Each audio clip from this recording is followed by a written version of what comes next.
E o nosso contato com o Marcelo Robalinho, homem importante no meio do futebol, sócio, diretor do Departamento Internacional da Thinkball, que comanda as tratativas dos atletas da empresa do Brasil para o exterior e entre clubes também de fora. Marcelo, recentemente muito tem se falado, né, sobre o impacto da alta do dólar no futebol brasileiro, como anda isso, que reflexo isso pode ter em transações. Eu queria que você falasse um pouquinho sobre isso, até pela experiência que você tem nesse meio. Grande abraço, prazer em ouvi-lo na Jovem Pan. Boa tarde a todos os ouvintes da Jovem Pan, o prazer é todo meu de poder colaborar com vocês. Realmente, essa alta do dólar vai trazer um impacto na próxima janela de transferências.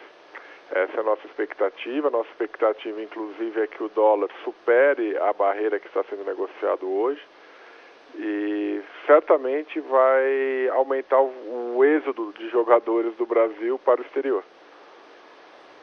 Você acha que o futebol brasileiro fica fragilizado com essa alta do dólar, Marcelo? Eu não usaria o termo fragilizado, até porque eu acredito que nós já estamos fragilizados hoje. Há uma inadimplência sistêmica em todos os clubes brasileiros. Então,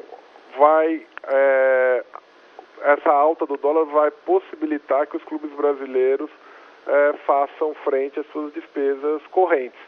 Essa é o meu entendimento. Sei. Recentemente, Marcelo, a China, por exemplo, se tornou um centro forte, né, para chegar aqui no Brasil e contratar jogadores até de grande expressão. Diego Tardelli, por exemplo, que é um jogador de seleção brasileira. O Conca, que era um dos jogadores mais caros da equipe do Fluminense. O Cuca, depois de fazer um belo trabalho no Atlético Mineiro, também foi trabalhar por lá. Em função dessa desvalorização da moeda aqui em relação ao dólar, outros centros também podem ganhar espaço em função desse momento? Você pensa assim? Sim, porque o importante para a gente entender é que o clube brasileiro tem as despesas dele em real. Os salários estão em reais. Então, por conta disso, para um clube estrangeiro que tem as receitas em dólares e as despesas em dólares, isso está certo, é só nos Estados Unidos que usa o dólar como moeda.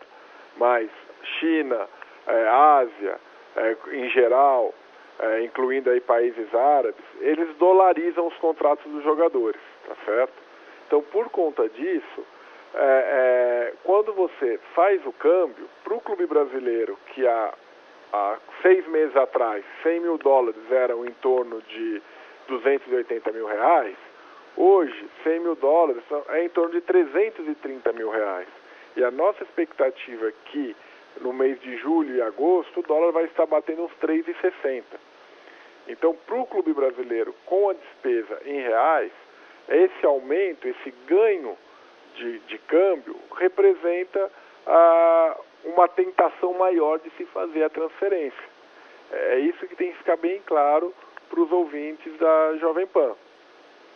No caso de Europa, existe um fenômeno econômico um pouco diferente, porque o euro também está perdendo valor frente ao dólar. A moeda americana está se valorizando em frente ao euro também.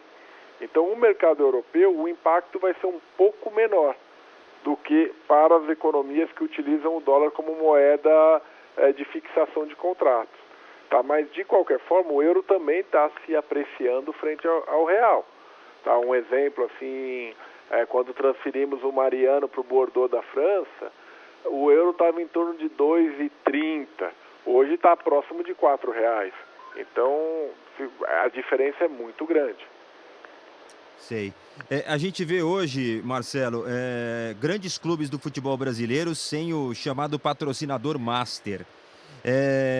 Essa alta do dólar também é um reflexo disso? Pode piorar ainda mais a situação? Ela afugenta investidor aqui no país?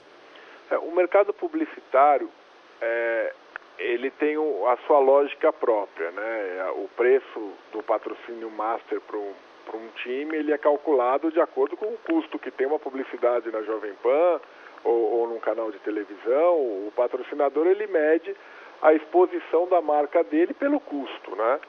E normalmente são empresas que têm uma verba nacional.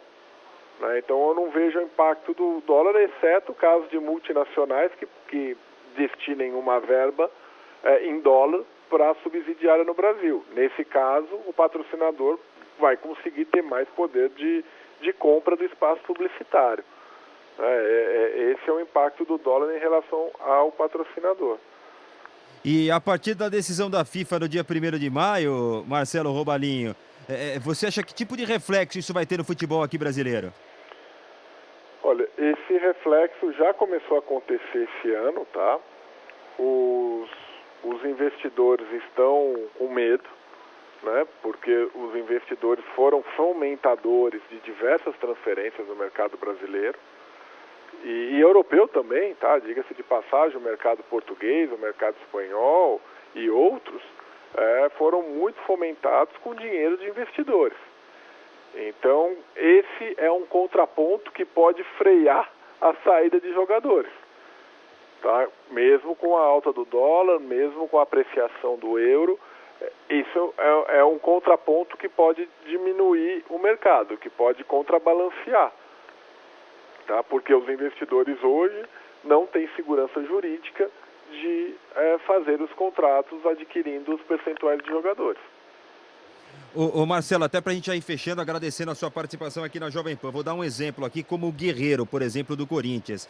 A gente tem conhecimento que há alguns meses ele tinha feito um acerto com o Corinthians verbal, que queria algo em torno de 7 milhões de dólares como luvas, né? E o acerto no pagamento de salário mensal para fazer essa renovação com a equipe de Parque São Jorge, mas o dólar estava pouco acima dos R$ 2, 2,20 na época, né? Hoje essa quantia deu um salto e um salto enorme. Que tipo de cuidado um clube tem que ter com esse tipo de negociação? E como é que funciona isso num acerto, você que é um empresário importante no meio? O jogador recua, ele tem essa consciência? Ou já que a negociação estava em andamento, vamos dizer assim, os valores continuam praticamente os mesmos? Olha, vamos falar em tese, não vamos falar sobre o caso Guerreiro, porque é um jogador representado pela minha empresa. Então, o que eu falar sobre o Guerreiro pode ter uma conotação da negociação. Então, não vamos exemplificar com o jogador, vamos falar no geral. O que vai fazer esse hedge, né, de moeda é o mercado do jogador. Tudo depende com as outras ofertas que o jogador tem de mercado. E é aí que os times brasileiros podem perder para os times internacionais. Imagine um caso que um time internacional pague 100 mil dólares de luvas. Ele vai continuar pagando 100 mil dólares de luva, está no mesmo orçamento dele. Agora, um time brasileiro não pode pagar mais os mesmos 100 mil dólares de luva, que podia anteriormente. Aí, respondendo a sua segunda questão, como que um time pode se proteger disso? Existem instrumentos do sistema financeiro, né? Quando você vai fazer uma despesa em moeda estrangeira, e aí tanto faz se é dólar, se é euro, a moeda que você escolha, existem instrumentos no mercado financeiro que são operações de hedge. Você vai, faz uma aplicação que você compra essa moeda a mercado futuro e se garante de uma alta da moeda ou de uma baixa. Tá? Tem para os dois lados, o mercado financeiro propicia instrumentos para você garantir aquela situação do presente. Então, se o time brasileiro está pensando em adquirir um jogador do exterior e existe um preço em dólar desse jogador, só que o clube só vai se decidir no futuro, mas ele já tem o dinheiro hoje, existe no mercado financeiro opções do clube aplicar esse dinheiro para, vamos assim dizer, dolarizar esse dinheiro. Se o dólar subir, ele está dolarizado. Se o dólar cair, ele vai perder em relação ao real, mas vai continuar com o mesmo tanto de dólar para fazer a operação que ele desejava. Essa ferramenta existia na negociação do Guerreiro, ou para o ouvinte da Jovem Pan, para o torcedor do Corinthians entender, hoje o Guerreiro está mais caro para o Corinthians?